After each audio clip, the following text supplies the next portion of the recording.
Okay, good evening everyone again. My name is Severe Venkatraman and I'm your host for this evening's webinar. I'm honored to present a very distinguished panel of speakers this evening. Our topic this evening is male fertility, and we have joining us Mr Asif Muneer, who's a consultant urologist at University College London Hospitals, and Ms Samantha Knight, who is the Embryology Lab Manager at Harley Street Fertility Clinic, and Mr Alex Reid, who's a personal trainer, an ex-mixed martial arts artist, and an HSFC patient, and he's our guest speaker this evening. So just some housekeeping. The presentation should last about 30 to 45 minutes. We were planning to start with Mr Muneer's talk on diagnosis and treatment of male fertility, but unfortunately, he's stuck in a bit of traffic somewhere on the A40, and he should be joining us shortly. So we're going to start with Ms. Knight's talk on the laboratory perspective of male fertility. And then Mr. Reid will kindly share his personal story with us. This evening's event will be recorded and uploaded on our website in due course, that you can come back to it if you've forgotten something.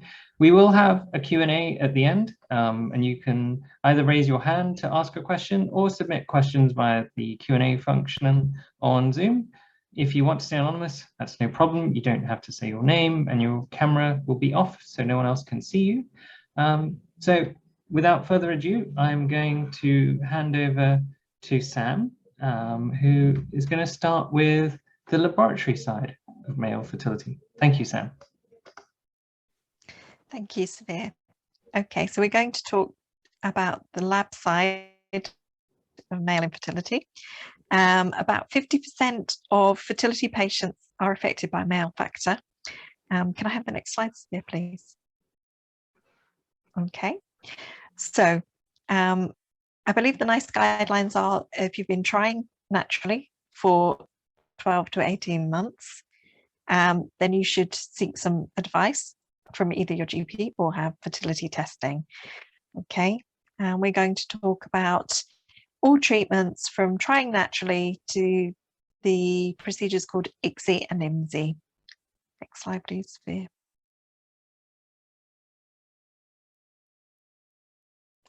Okay, so what is normal sperm? The World Health Organization gives us a definition of what they expect normal sperm parameters to be. So they expect to have a volume of semen above 1.5 mils, concentration, so the density, the number of sperm in that sample to be above 15 million per mil, the total motile sperm, so the total motility, the number moving it with of sperm in the sample to be above 40%, and the percentage progressively motile, so the sperm moving at a good speed to be above 32%, and the percentage of normal textbook shaped sperm, so normal morphology sperm, to be greater than 4%. These are sort of the minimum levels that you would expect in a normal sperm count. Can I have the next slide, please? Yeah. So if somebody has a sperm count that is above all those figures, then they can try naturally. And if that hasn't worked after a while and you come and you have a semen assessment at a fertility centre, depending on the results, we can do different types of treatment. So usually we would do a semen assessment and a semen culture, because if we are going to use the treatment, the sample for treatment, we would want to give it the best chance of achieving a pregnancy.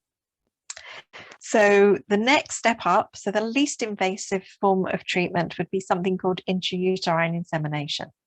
So we can perform that treatment with a normal sperm count, but also we can perform that treatment with sperm count that may be slightly lower in the number of sperm or slightly lower in the number that are moving.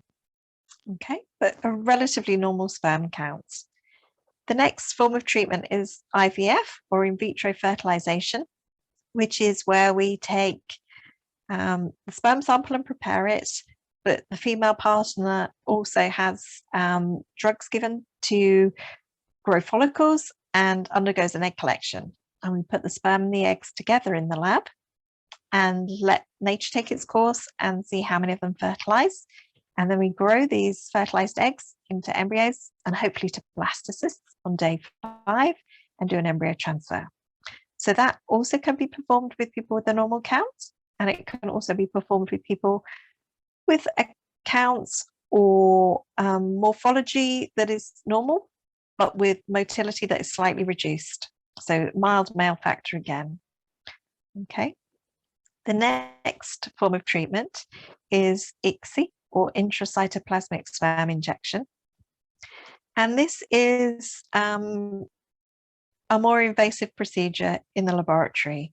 So it's originally designed for men who have a lower sperm count, or for couples that have had no eggs fertilized with ordinary IVF, or gentlemen that have anti-sperm antibodies present, or gentlemen that need to have their sperm surgically retrieved. And I'm sure Mr. Muneer will go into that in quite detail in his talk. What happens is we pick up one individual sperm and we inject that one sperm into each egg. And again, we grow them in the laboratory to embryos and hopefully to day 5 blastocysts, and then freeze them or replace them back in a fresh cycle. Okay. The most, the next treatment is IMSI, which is intracytoplasmic morphologically selected sperm injection. So this is a treatment that we can do with severe male factor semen assessment, okay, again with poor morphology. So it's the same as ICSI, but we use a magnification to select the sperm, which gives us more detail of the structure within the sperm head. So it shows us if there are any vacuoles present, and that is usually linked to increased sperm DNA fragmentation, which can lead to poor fertilization, increased risk of miscarriage, and it can also cause embryos to arrest. Okay, so by using a really high powerful magnification, which is take the sperm up to 6,000 times greater than their original size, we can see within the head of the sperm, and we perform ICSI using that sperm. So we pick up an individual sperm and we inject it again into the egg and grow those fertilized eggs onto blastocysts. And again, we can either freeze and then replace later, or we can put the blastocysts back in a fresh embryo transfer. Next slide, please, Sabir. So, ordinary IVF is where we mix the sperm and the eggs together, and you need a normal sperm count to do this. I believe, Sabir, have you got a video for this? So I think Savir's going to show apologies. I can't play the videos. They're not. Oh, okay, that's fine. That's not a problem. So with a normal sperm count, so we can inseminate about 150,000 sperm per 3 eggs, and we leave them overnight to see how they fertilize. Okay, and with ICSI, we pick up the individual sperm and we inject it into the egg. And then with IMSI, we do exactly the same as ICSI, but we select the sperm using a higher magnification. Have we got pictures that we can click on that or not, Samir? Of the ICSI. So the ICSI one is up top, and then IMSI at the higher magnification is shown at the bottom. Okay, that's fine. Next slide then, please. So the benefits of IVF is less invasive and more natural in the way that we just literally put the sperm and the eggs together, and it's up to nature for the strongest sperm to swim to the egg, to bind to it and fertilize it.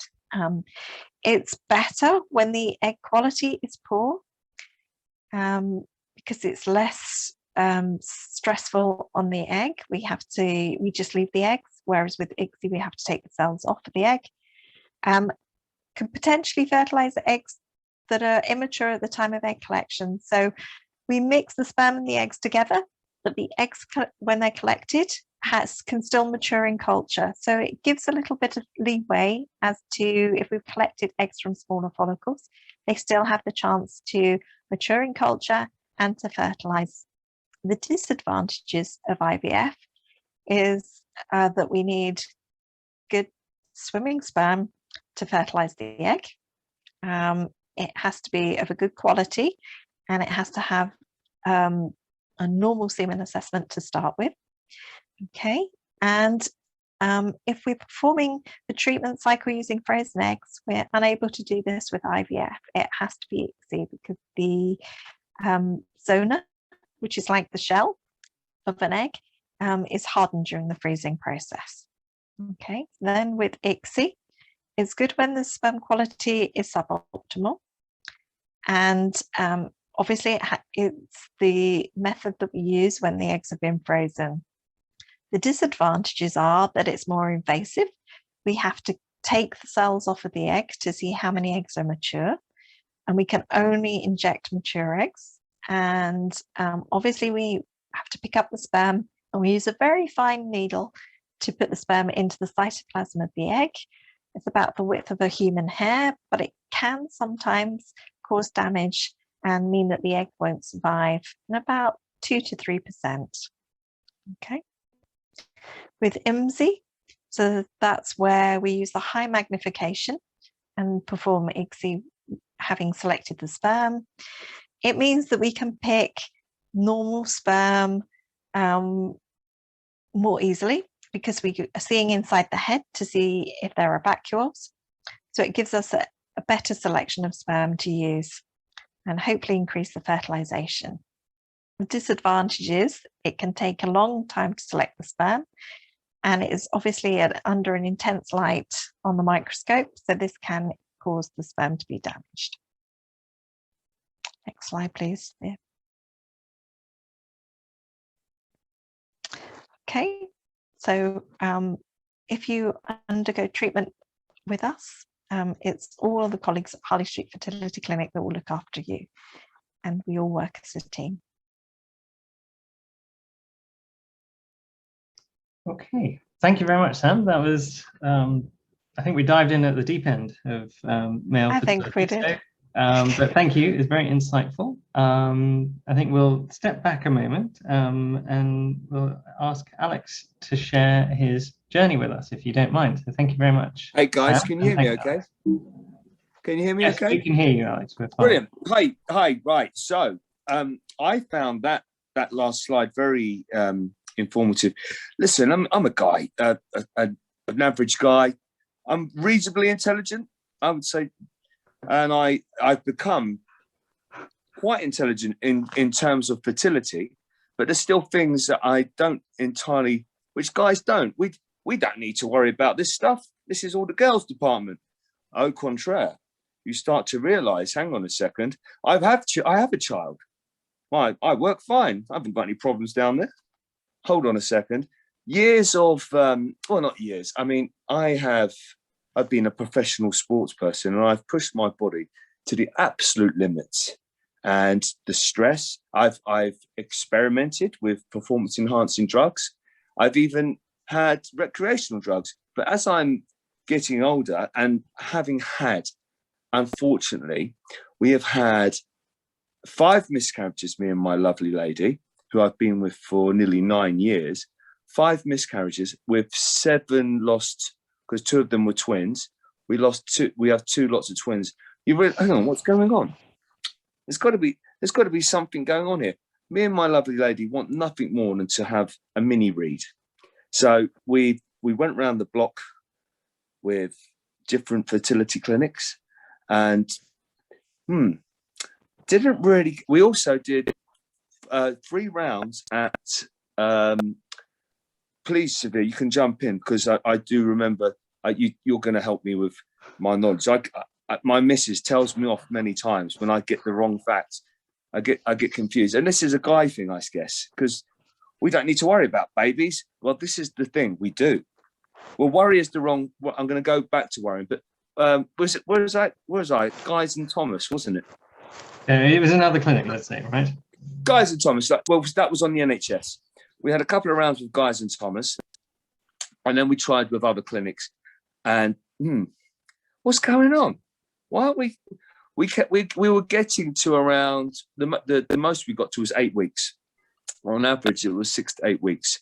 And unfortunately, we lost those little souls. And one thing I always said, I always believe we will find the answer. Law of attraction. And that's so important. I've accomplished a lot in my life, and I've had a lot of bad things happen to me, a lot of good things. And I've realized the one thing you have to do is believe it's going to happen. And guess what? We kept searching, and then we got very lucky. We had a meeting with the Harley Street Fertility Clinic, and it just felt so right from day one.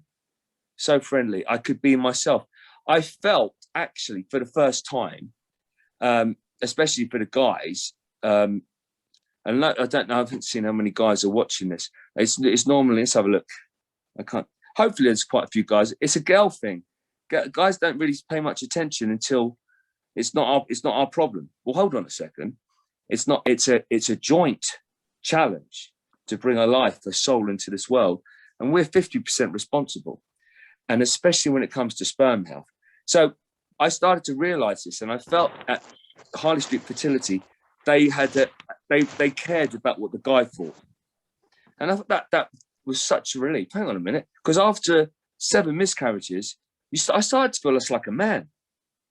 What's going on? I have a child. Why can't I? What's going on? And my poor lady had problems, and we understood what was going on. She had a fallopian tube blocked, and we'd had several miscarriages for various different reasons. But also, I needed to get my sperm health as healthy as possible, and have someone who's had a very stressful life. Stress is a big killer of sperm. I started to research, what am I doing wrong? What am I doing right? I mean, I'm a fit guy. I've not been messing around with drugs for many, many years, especially trying to have a child. I want us to be as healthy as possible.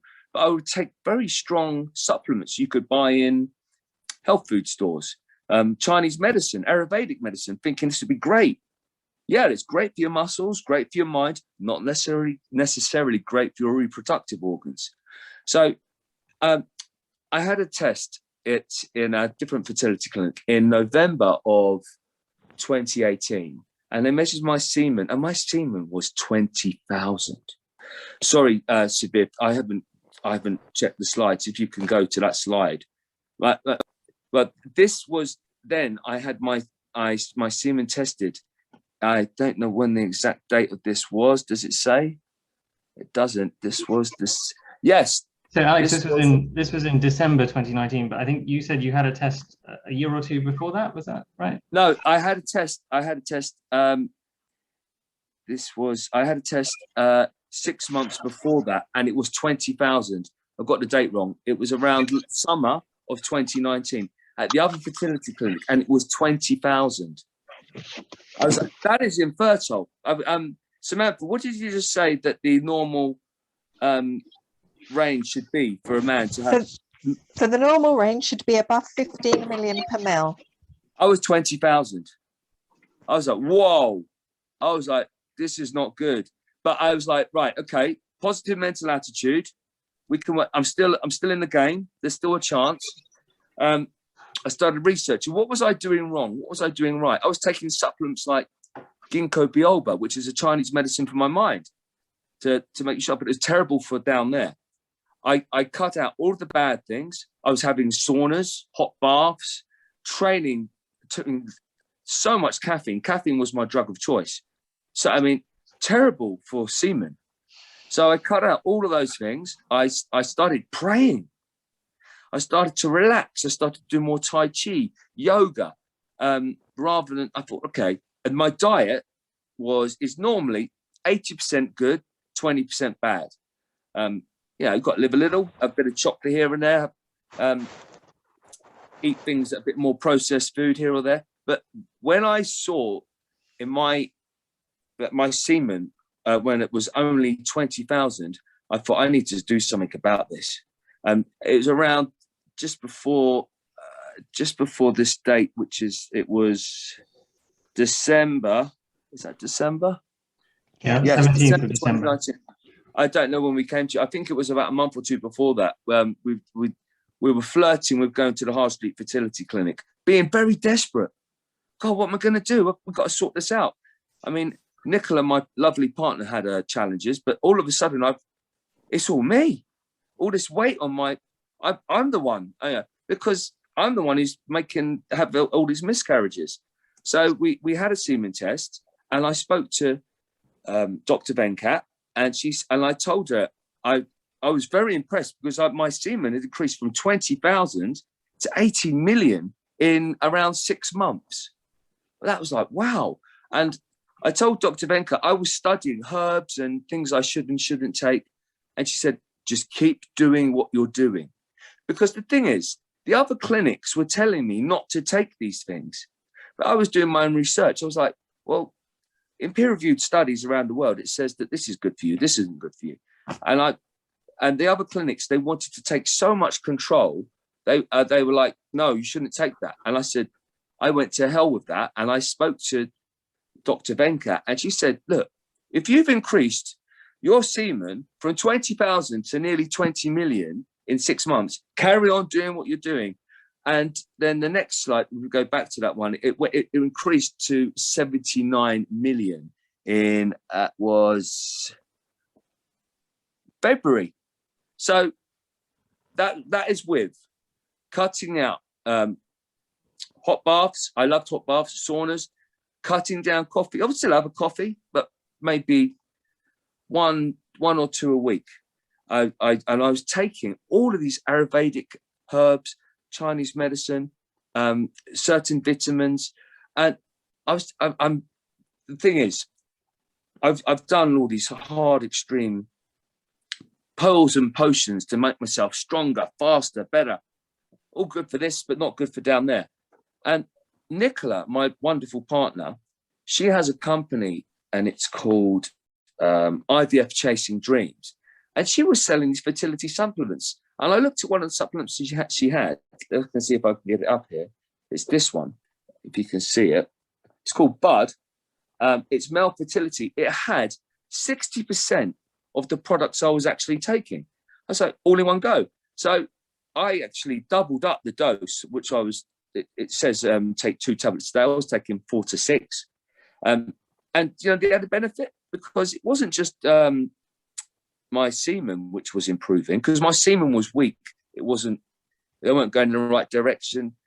They were lazy.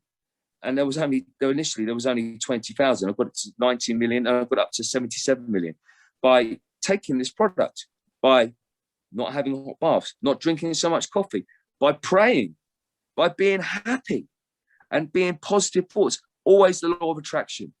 We're going to have a baby. And now, if you could go to it, Severe, I don't know if there's a slide there with me and my lovely lady. There she is. Maybe you can see that. We are 4 weeks away from Minnie Reid. Yes, very excited, very scared, very scared. I've digressed. I'm not the most polished talker, so I apologise. I hope you get my passion.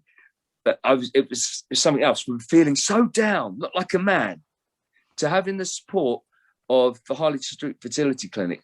We're not here to talk about all the other problems with Nicola, but on my side, I've got it right. I was like, yes, we're good to go, and we did ICSI. We chose the best sperm, and we did have, unfortunately, we miscarried. We put twins in, Nicola, but I'm still very happy because we have a little soul. We're not completely out of the woods yet. I mean, we've got 3.5 weeks to go, but I mean, already I see her, and I have to thank Severe, Dr. Venkat, and Samantha. Thank you. It's because of you I didn't have to. The next gentleman, see the next gentleman who's coming up later. I won't say, but I'd rather not have all those horrible things done to my insides to take out certain things, and make them. Yeah, I don't like gory stuff. So yeah, very happy. Thank you guys. Woo! Thank you very much, Alex. That was a very honest and passionate talk. So thank you for being so frank about the issues that you faced. So now I'm going to hand over to Mr. Asif Muneer, who's going to give us the clinical view on male infertility. Mr. Muneer's our consultant urologist, and he has many, many years of treating some of the most challenging cases that we've seen in male fertility. So Asif, I hope you can hear, we can hear you. We can't quite. Yeah, yeah, I'm not going to put the video on just yet. I'll just make it easy for the presentation, but I'll put the video on at the end. Well, I mean, that was a fascinating talk, and it just kind of highlights how men can help themselves. And, you know, a lot of the time it's not about, no sperm being there. It's just all about improving the quality of the sperm, and, you know, simple things like dietary changes, weight loss, stopping smoking, it all makes a bit of a difference. So I'm going to give a talk about, you know, the more extreme cases where you have individuals that have no sperm. And these are, and probably this is the most difficult group of men that I see, because here, you know, you don't always get a positive result, and there are difficult conversations when there is no sperm. But I want to give you a sort of a background as to how we deal with this condition. So I trained as a urologist, but I subspecialize in andrology, and these are the conditions that, you know, andrology specialists will deal with. So anything to do with the penis and the testes. I deal with erectile dysfunction. I put in penile prosthesis for men with erectile dysfunction where nothing else works. I deal with penile and testicular cancer, but also a big part of my practice is male infertility. Thanks. Next slide, please. And when you talk about male infertility, you look at, you know, what is the pathway from sperm generation to, fertilization, and the male aspects are all about, you know, forming sperm, letting the sperm mature as they go through the genital tract, and then it's about having, you know, sexual intercourse and depositing the sperm at the cervix. After that, you know, we normally consider it's all about, you know, transport in the female genital tract, getting to the egg, fertilizing. But even then, the sperm has a major role. If you've got poor quality DNA, often you get early miscarriage, or won't fertilize, you don't implant. So having healthy sperm is always important in these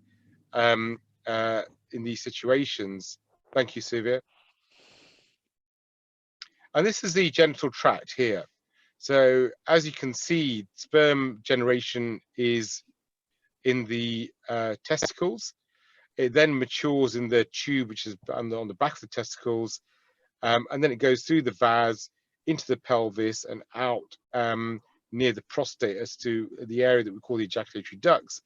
So when you have no sperm, things can go wrong in the testicle itself. Either you're not generating any sperm, or there might be a blockage. So when you have no sperm, it's something that we call azoospermia, and we've got to decide, is that due to a blockage, or is it due to the fact that you're not producing any sperm? Thank you. So if you've got no sperm, you've got to decide, is it obstructive, OA, which is obstructive azoospermia, or is it non-obstructive azoospermia, which is essentially no obstruction, but just the fact that you've got no sperm production in the testes. If you do the semen test and it's a low volume acidic pH, often that's because you're missing some of your tubes, or you've got an obstruction at the prostate level, and they're quite easy things to fix. It can be because you've got a congenital problem, or you've got a cyst at the prostate that we can deal with. Thank you. And I mean, for everyone, these are the key investigations. Okay, so you want to check your sperm concentration, the motility, the volume, do an FSH hormone tests. If it's elevated, then you know you're struggling a little bit in the testicles. Always check the testicle size. If you've got good volume testicles, you're probably more than likely going to have sperm in the testicles. Thank you. So the obstruction can be there at the prostate level, or it could be here. If you had a vasectomy, it could be there and near the testicles because you've cut the vas. If you've got a cyst, next slide, which is this here, so this is a cyst in the prostate, you can de-roof it and then unobstruct it. So this is, next slide. So this is Louise Brown. So she's the first test tube baby, 1978. Click again. Yeah, and you know, I remember Time magazine, and these are the pioneers, Steptoe and Edwards, who were involved in the first test tube baby. Thank you. But the real breakthrough for men was the development of ICSI, where you need one sperm to fertilize the egg. So what it means is, as long as you've got one sperm, you can then fertilize the egg with that one sperm by ICSI and then reimplant into the female womb. Thank you.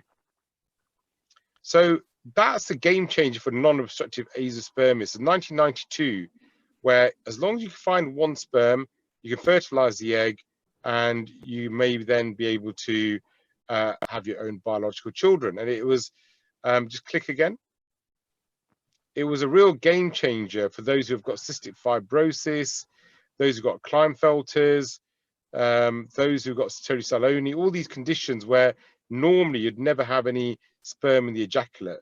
So even though you don't have sperm in the ejaculate, as long as you can find some sperm in the testes, you can go through ICSI and then you can have your own biological child. Thank you. So here's a typical case. So you've got someone who is 23, he's got no sperm, and you've got normal FSH, but you examine him and there's no vas. So there's no tubes that will transport the sperm. Thank you. So these are individuals that, you know, have genetic problems. So you do a karyotype. They might have something that we call a Y deletion that I'll talk about on that slide, or they may have cystic fibrosis carriers. So if you've got a cystic fibrosis carrier, you may just have no vas deferens, but you will have sperm. There's a guarantee that you'll have sperm in the testes that you can then extract. And if you can extract that sperm, you can inject the egg and you can then fertilize the egg. A Y deletion is where you've got missing parts on the Y chromosome. And these are the regions here, the AZFA, B, and C. If you've got an AZFA or B Y deletion, you'll have no sperm. If you've got an AZFC Y deletion, then you probably may still have sperm. And we try and then search inside the testicles for the sperm. Next slide, please. So this is, again, a landmark. This is Peter Schlegel in New York, who developed this technique, which is this one here. And what you do is you can open up the testicle and you search the whole testicle looking for sperm. Next slide. And here's what you look for. You look for the best tubules. Look, you use a microscope, you magnify everything with an operating microscope, and you search for these juicy tubules which are going to have sperm. Not the dry ones in red, but the white ones, nice, plump, juicy ones. Next slide. And then when you find that sperm, you can then inject the egg, wait for the blastocyst, and then reimplant. So that's where ICSI comes in. Next slide. The other option is, you know, those who've got no sperm because they've had a vasectomy, and we're seeing more of these because, you know, the divorce rates are 50%, and you can again either offer them a vasectomy reversal where you put the two tubes together, or you could do a sperm retrieval and then go through ICSI. Next slide. The decision as whether you have a vasectomy reversal probably depends on how long it's been. You've got a pretty good chance if it's less than 15 years that you will get, you know, sperm out, and you probably get natural pregnancy. If it's more than 15 years, your chance of natural pregnancy go down. And this is how we do it. So we basically, next slide, use a microsurgical approach. So you use an operating microscope, you put the two ends together, and then hopefully have sperm that will go through. In the more difficult cases, we do this procedure, which is an epididymal vasostomy, and essentially you move the tube onto the head of the epididymis because you don't get good fluid out from the proximal end of the vas, and again you try and get sperm out. Next slide. So in summary, you know, if you've got no sperm, you've still got a chance to have your own children. But what you will need is to have your own sperm retrieval. If you're obstructed, you've got a better chance to get sperm. If you've got non-obstructive azoospermia, you've got about a 55 to 60% chance we might still find sperm in the testicles and then use that for ICSI. So the conclusion is, if you don't have sperm in your ejaculate, don't worry. You can still have a chance if you can find some sperm in the testes and use that for ICSI. So you've still got hope.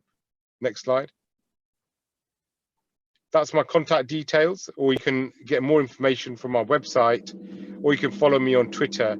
But there's lots of information about how we do sperm retrievals. And then what we do is we freeze the sperm and then transfer it to High Street Fertility Clinic once you're ready to have your egg retrieval and your cycle. So, you know, there's no reason why you can't go through that route. So that's all that I was going to say. So I hope you enjoyed the rest of the webinar. Thank you very much. Thank you, Asif. That was quite a whirlwind tour of the deep end of andrology and urology, especially the complex cases of male fertility. So I'd like to thank all our speakers at this point, but we'll take a Q&A from the audience. I've got some questions that have already been submitted. Feel free to submit some more, and I'll pass these out to the panel as we go. The first question is actually to Alex. Would you recommend any particular foods that you think help boost sperm quality, as well as any particular physical activity to avoid or to do more of? Alex, I think you're on mute. It helps if I unmute myself. Right, first question was food, or was it exercise? Both food and exercise. So now I am quite an extreme athlete. I've been a professional fighter at the highest level. So you can imagine I've pushed myself, any athlete to that degree who pushes himself to the absolute, you need to calm down a little bit. It's because your body, as much as it's good to be healthy to work out, not too much, because all of that vitality, which is testosterone, which you produce in your balls, is going to your muscles. You want it to go to reproduction. So it's good to be healthy, but then you can overexert yourself. I would say working out, we do something called HIIT, which is high intensity interval training, a couple of times a week. That's working out for 20 to 30 minutes in short bursts. So you're out of breath, run up a flight of stairs, sort of like for 30 seconds, rest for 30 seconds, do things like that and push-ups really as fast as you can for 30 seconds, and do that twice a week. And also do something called LISS, low intensity steady state, and you get the best of both. That's like a walk for an hour, some gentle yoga. So you don't want to be killing yourself, and because you want to be concentrating all your energy, all your reserves to reproduction. And like I said, I normally, my food, I'm normally 80% good, 20% a bit naughty. But while I was trying to get my sperm health up, I was 99% good. It's going to take too long, but you can Google this stuff on the internet. I avoided, you could Google what is great for sperm health. And I recommend you do that and avoid those foods. But in a nutshell, avoid processed food. Try and eat as natural as possible. Try and not eat too late at night. Your body, you need to really protect it and not push it to the. I was taking all these supplements because I wanted to be big and strong. It's terrible. Guys want to do this. We so many guys. We live now and we don't think about tomorrow. So until it's too late. So I say to all the guys I teach and train, guys, you might need to look after yourself a little bit. I want to lead a long, healthy life now, but Google it. Right. Thank you very much. Mr. Muneer, when you see some of these cases, I mean, I'm sure you get asked all the time, what can I do to improve my quality of sperm? What do you typically suggest? Yeah, I mean, the big ones are, just like I said, poor diet and weight gain. So smoking, weight loss are all things that are fairly easy to do. Weight is a real issue at the moment. because as you know, there's you know, a huge obesity problem. And I've seen a lot of men whereby they've come with very poor semen parameters, obviously, you know, got a high body mass index, overweight. And I see them 6 months later when they've gone on to active weight loss, and the semen parameters actually improve. So there is an NIHR trial that's going to open looking at obesity and semen parameters. But the problem with putting on a lot of weight is that your testosterone then in your fat tissue gets converted to estrogen, and it just affects the whole balance of your hormonal profile. The other one is smoking and alcohol as well. So, you know, if they're going to go through fertility treatment, you tell them, look, you know, you need to cut out your smoking, reduce your alcohol intake, and as you said before, caffeine, all of these things, you know, you just need to just go into a very healthy, balanced diet. And I just pipe in there my 2 pence. Help people think drinking certain things like Diet Coke is healthy. That it's trying to be as natural as possible, because so many foods there are so laden with drugs. There's so many drugs, hidden drugs in the foods. Try and eat as natural as possible. That's my best bit of advice. Mr. Muneer, yeah, that's very good advice. Yeah, I mean, are there any sort of, typically we get this all the time, are there any particular sort of things that someone should look for besides cutting out, you know, processed foods and all the E numbers? Are there any particular supplements that might be able to help men? Or what they should look for? I mean, so it really depends what the underlying problem is. Now, if you've got someone who's, you know, had poor sperm DNA or a high DNA fragmentation, one of the things that they recommend is that, you know, you get free radical scavengers, antioxidants, and, you know, you can overdo it. So you don't want to overdo it. So I get people coming in, we've taken a bit of, you know, extra vitamin C, and they're taking that supplement, this supplement, and they're overdosing. So I normally say, look, if you've got a balanced diet, just use a little bit of supplementation for selenium, zinc, you know, magnesium, and vitamin E. You know, they're the main antioxidants that we have in our body. Overdoing it, what happens is that you then become a free radical generator, and it will be counterproductive. So phytoestrogens is the other one that you want to try and avoid. So these are, you know, foodstuffs which are, you know, estrogen based. Soya is quite a big one. Again, just trying to get that, you know, homeostasis with regards to your hormonal profile. Whatever you do, don't take testosterone supplements. That does not help your fertility. So, you know, some people go off to, you know, clinics which are obviously not experts in the area, and they start having testosterone supplementation. If you take that long enough, it'll kill off all your sperm. So we know that, you know, if you have testosterone injections or you're taking steroid injections, that will kill off your sperm. If you're having any illicit drugs, you know, marijuana now is a big one. You know, you lose all your sperm. So no drugs. I tell them to cut out any illicit drugs. So they're the main ones. So there's a nice follow-up question to that, which is, typically, are you born infertile, or is it something that's acquired and can be reversed?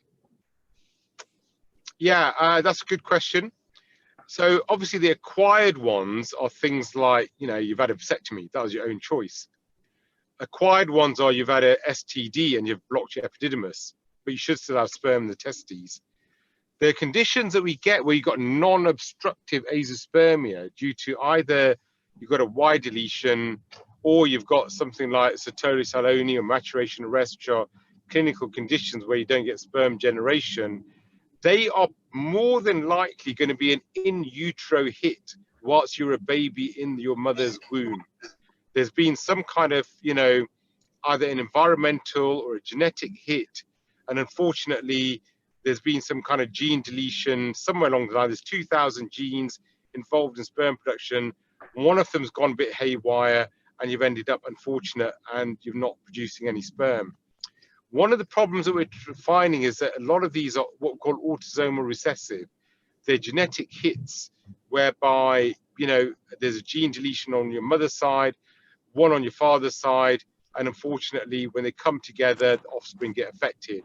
So this is why in consanguineous marriages, you're finding that by about the 4th generation of a consanguineous marriage where they're marrying cousins, they will probably have some fertility issue. And we know that from experiments that we do in flies, where you just put 2 flies in a container, and then their offspring obviously start mating, and then their offspring become probably about generation 5, they don't have any sperm. So it's more than likely there's a bit of a genetic problem from both sides that has been passed on, and then you then become azoospermic.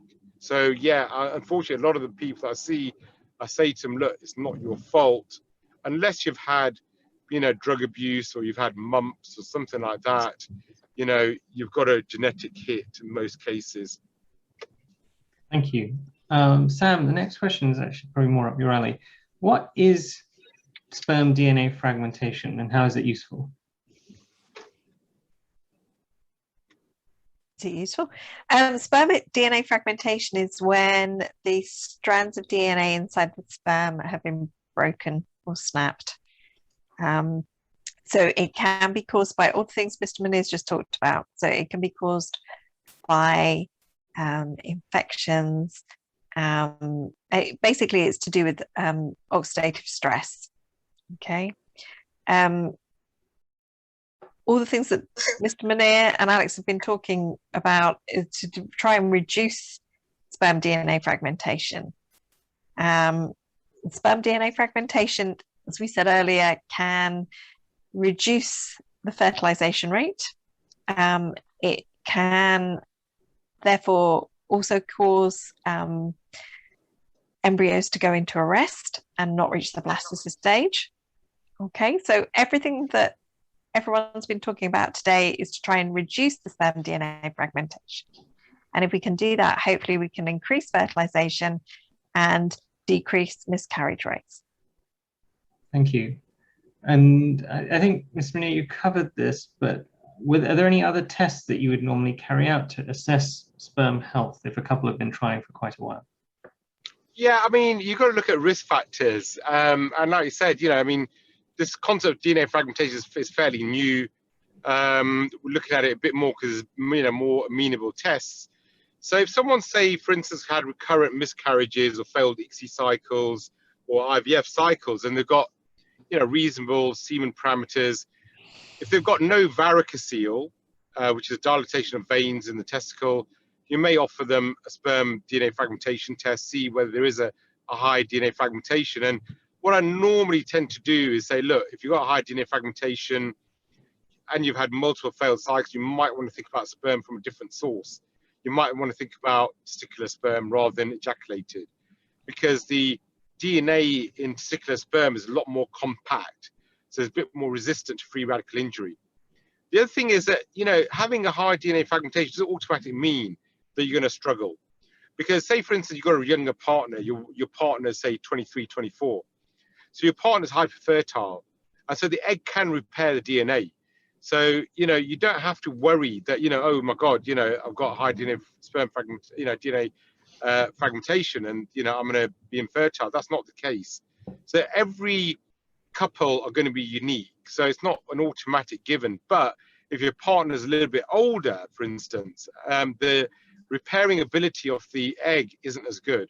So if you've got high DNA fragmentation, you might find that you may struggle with fertility treatment unless you try and reduce that DNA fragmentation. And it's fairly easy to do. You've got to cut out all the risk factors, your free radical injury, and also think about stopping smoking, taking some antioxidant medication. The evidence isn't brilliant, but it's better than doing nothing. You're not going to just sit there and it's going to get better.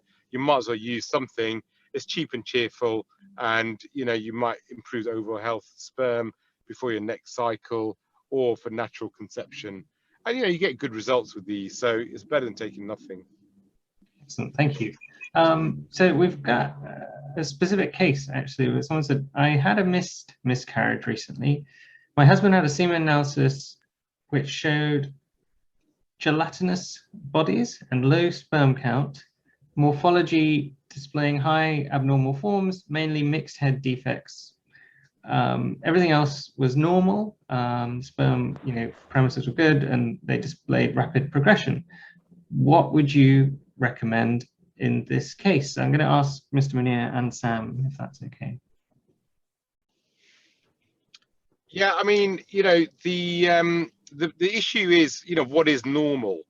You've got to remember that, it's a WHO criteria. You're always going to get people 5% on each side, which are outside the range. We don't know how many people are out there.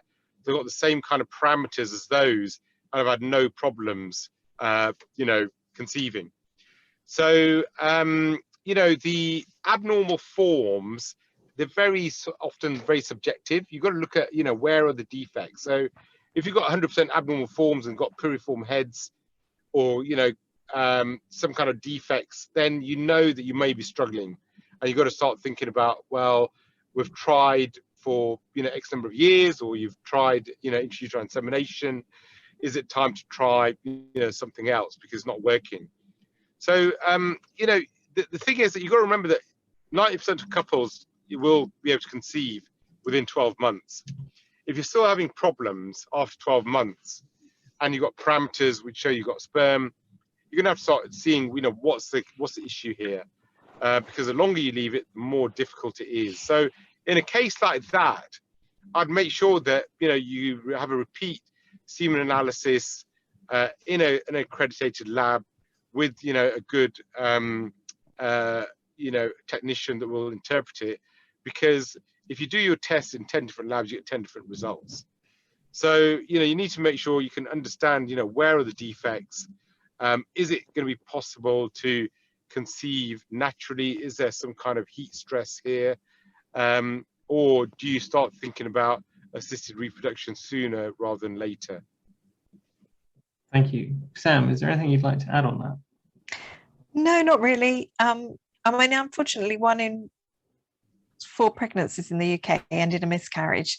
So it may not necessarily be down to the sperm quality. It could be, but I think what Mr. Muneer said is sensible advice.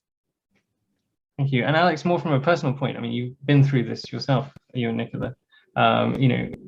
Mentally, on top of the sort of physical stuff, is there anything you'd provide as advice?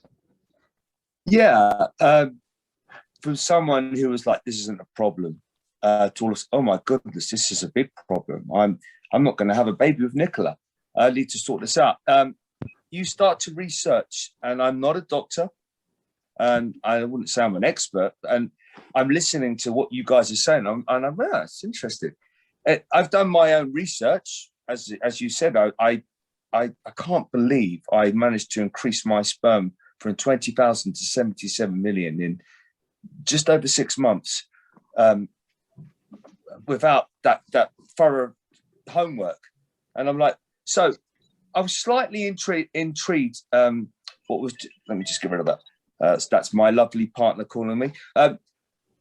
Don't take testosterone supplements. Now, I do agree with that, because I have low testosterone now, because in the past I've experimented with steroids, and I've had a very stressful life. I mean, who hasn't? These definitely affect your level of testosterone. Now, I do believe in taking, though, herbs. If you take the right herbs, and there are some out there, there's some adaptogens which have been proven in Vedic medicine for thousands of years. There's herbs all over the world which are used by different communities, different doctors, and to improve male fertility. And so I would actually say that we were just talking about, don't take too many antioxidants. But if you're an athlete, or if you're pushing yourself, if you're very toxic, you're living in the city where there's lots of toxins, you're going to be very toxic. You want to get rid of all of that poison in your body. What's the best way of doing that? Antioxidants. So, and I would take actually more than which is the recommended dose. And it worked for me. Again, I'm not a doctor, but taking these adaptogens, there's certain herbs, they've 100% improved my sperm health. And not only my sperm health, my whole health.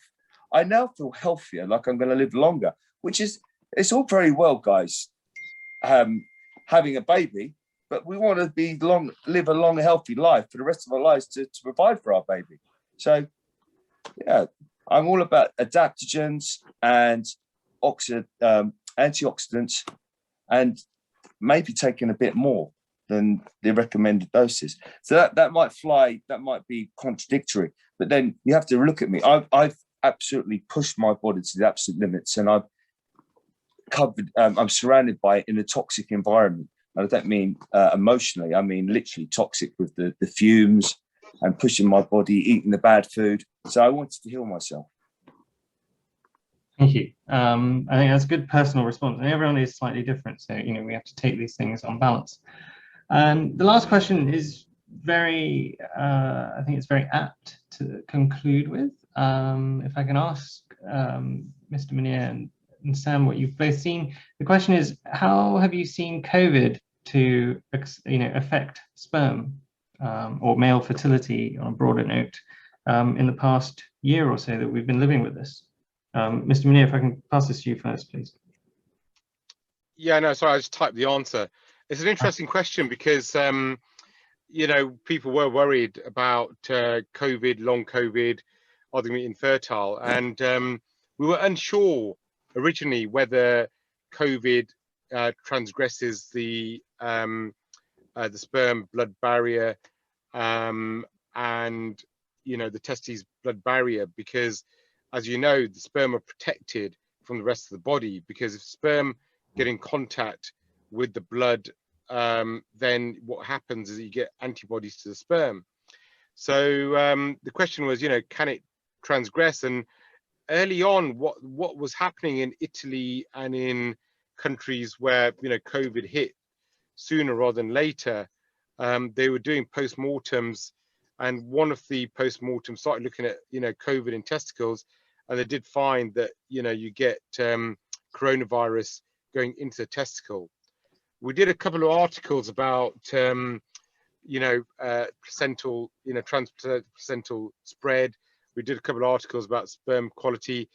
It doesn't appear to affect sperm quality in a major way, but we're still too early to know whether it's a bit like Zika, where they said don't get pregnant within X number of months of traveling to Brazil or whatever.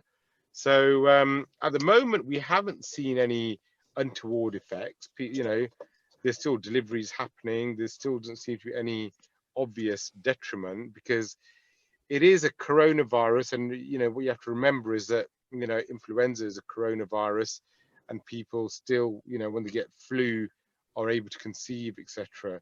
So I think jury's still out. I don't think it'll have any long-lasting effects, but there is evidence that it does go into the testicles. Sam, have you seen any differences in the lab? No, we haven't seen any differences in the lab, but all our patients at HSFC are screened and COVID tested. So we haven't had anybody go through treatment who has been COVID positive. Mr. Muneer, I was going to say, so do you think that COVID would have the same effect temperature-wise, maybe, as flu has had in the past? Yeah, so what you've got to remember is if you've got any systemic illness, pyrexia, you've probably find that your semen quality does go down during that period. So anything with a high temperature, yeah? A systemic illness would cause a high temperature. Yeah. So what you should do is after the illness, you should recover at 3 months. So you should wait 3 months for doing another semen analysis. Yeah, I agree. It's not likely to be a permanent detriment to your semen quality. So it's similar at the moment as anything that would give you a high temperature or a fever. Yeah, yeah, exactly. Yeah. Because effectively it is a variation in flu, isn't it? It is, yeah. Except the one thing that's it appears to be slightly different is this long COVID, where particularly you see it in athletes. You're seeing, reduced aerobic capacity on the longer term. So I don't know. That's why I was wondering if you'd seen anyone in clinic who are sort of suffering prolonged effects from it, Mr. Muneer.